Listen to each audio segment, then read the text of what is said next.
Since we had entered into a recession last year, I expected for people to hold on to their cash. But the opposite happened. The real estate market, at least here in Cagayan de Oro, picked up. For example, last May of 2020, Casamira Towers, a project by Sibulan Masters, got sold out in the midst of the pandemic. Prices in the uptown area continued to rise from 13 to 15,000 per square. Lots now in the uptown area are selling at 16 to 20,000 per square meter.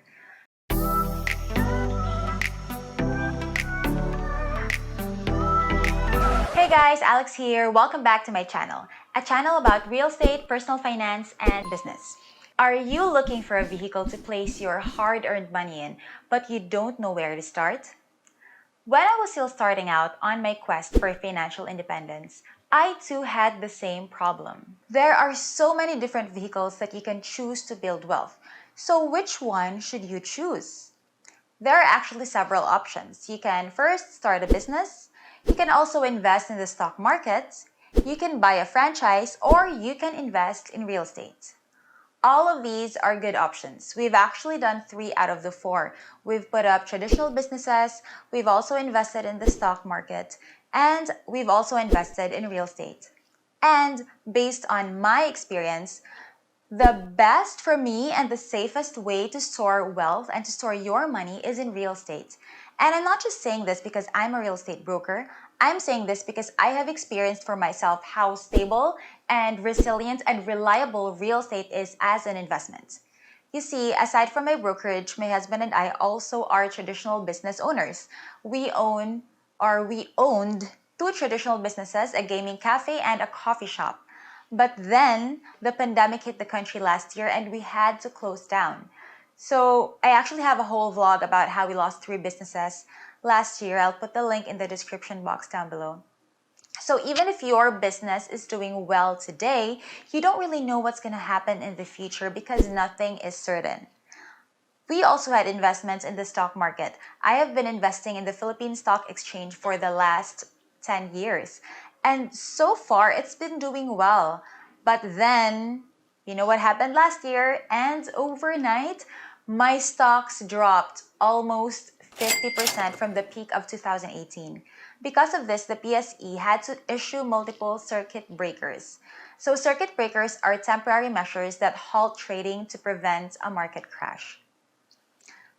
With all these that were happening, with all the chaos that was happening last year, when the pandemic started, I also expected the real estate market to slow down. Since we had entered into a recession last year, I expected for people to hold on to their cash. But the opposite happened. The real estate market, at least here in Cagayan de Oro, picked up. For example, last May of 2020, Casamira Towers, a project by Sibulan Masters, got sold out in the midst of the pandemic. Prices in the uptown area continued to rise from 13 to 15,000 per square. Lots now in the uptown area are selling at 16 to 20,000 per square meter. The housing rental market also got stronger. I listed a house in Xavier Estates for 70,000 per month. That was last November, and the following month it got rented out. So despite the pandemic, we were having our best year in terms of sales, hitting 8 figures in gross sales every month since May of 2020. So why has the real estate market stayed so strong?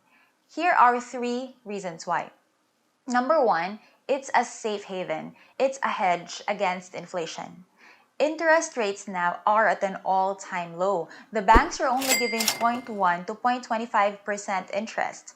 Dollar accounts have even stopped paying out interest. Now remember that inflation in 2020 was at 2.6%. So this means that if you put your money in the bank, its value will just be eaten up by inflation. This is what inflation looks like. This is what your 1,000 pesos can buy today versus what it could buy a couple of years ago. So, see the difference? Or another reason why the real estate market has stayed strong is because those clients, business owners who wanted to expand their business and had not been able to do so because of the situation, instead of letting their cash, sit around in the bank and dwindle down in value, they preferred to invest it in real estate assets. Now, the second reason is real estate is an income generating asset. Your property can generate cash flow if you choose to lease it out. Cash flow is the net income from a real estate investment after mortgage payments and operating expenses have been made.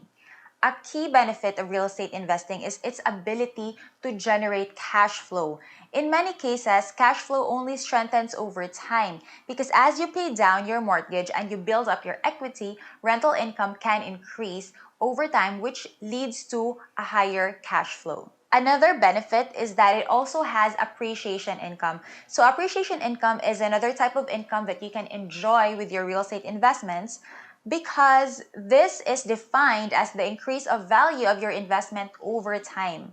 The average return of real estate investments is about 5 to 8% per annum. Some properties appreciate 10 to 15% per annum depending on the location. So usually for house and lot only properties, the average is 5 to 8%, but you invest in commercial properties, then that appreciates the fastest. Also, condominiums appreciate a lot faster compared to house and lot or lot only properties. That's because condos are residential properties located in a commercial area. For example, Primavera Residences, a condo project located in Uptown Cagayan de Oro, has appreciated an average of 13.8 year-on-year appreciation. So its total appreciation is 125% since it launched in 2011. The beauty of real estate is that it will always increase in value over time. The longer you hold on to your property, the more money you will make. Another solid example is in 2011 when I was still starting out as a real estate broker, lots in Uptown Cagayan de Oro were selling at 7,000 per square. Now they are selling at between 15 to 20,000 per square, more than just double in 10 years. Another example of appreciation income are the commercial lots in Pueblo Business Park. For those who are not familiar with Cagayan de Oro, Pueblo Business Park is a 23-hectare IT eco-zone and commercial business district located in Uptown CDO.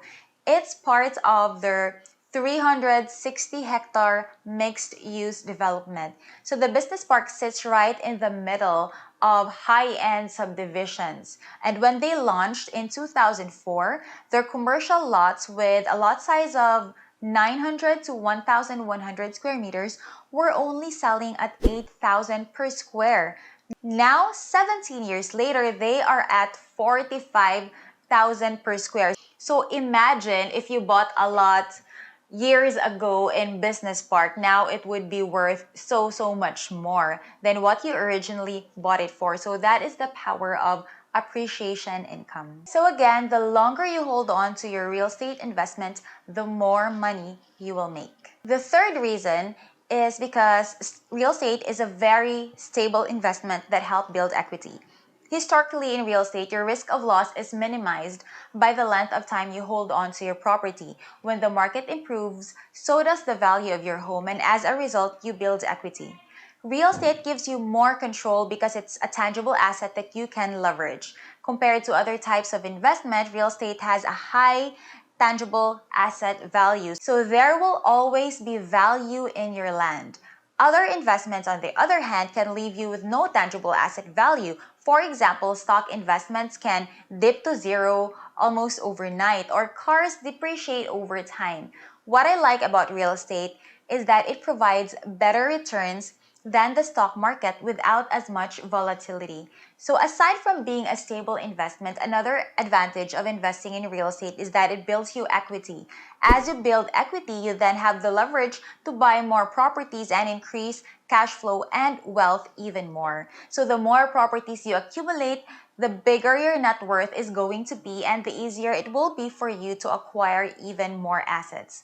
So with the banks, they have this loan called equity loan. Like for example, if you have a business, a lot of my clients who are business owners, they do this whenever they need to come up with cash for their business, they will put up the properties they have on equity loan. So the bank will then give them a line and their credit limit will depend on the appraised value of their properties that they have put up for equity loan. So some of my clients, they put up several properties, like they put 3, 4, 5 properties, so they will have that credit line to just withdraw from in case they need cash immediately for their business.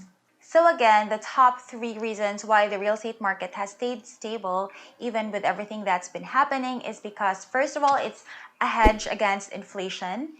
Second, it can be an income generating asset. And third, it's a very stable investment that help you build equity. So that's it for today. I hope I was able to add value to you today. And if you have any questions about this vlog, then just comment in the comment section down below. If you have any topics that you would like for me to vlog about, then just leave a comment below. And I will see you in my next video.